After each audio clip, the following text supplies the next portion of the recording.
Los Angeles Dodger and San Diego Padre baseball star and first baseman. He was our chairman.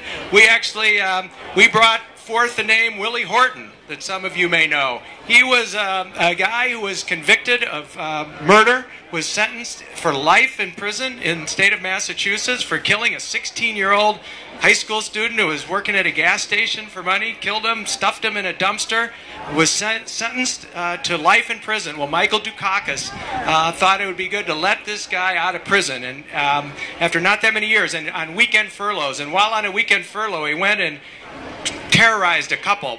They were engaged in Maryland. Angie and Cliff Barnes, they later married. Anyway, we worked with the victims to help them tell their story. This was in 1988. We'd done a lot of work with crime victims. We helped them tell their story. And I think that was a very important part of the campaign so we could have another great Republican president, George H.W. Bush. And it's the kind of thing I did behind the scenes for many, many years.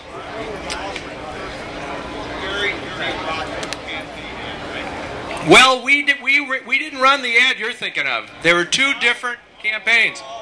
No. There was an ad with the crime.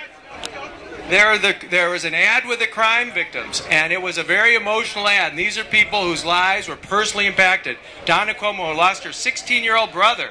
And the couple that was raped and terrorized, the man was stabbed 22 times while his wife was tortured and raped. And we helped them tell their story, and I'm proud of that. And it's very indicative of Michael Dukakis' record, and the public need to know that.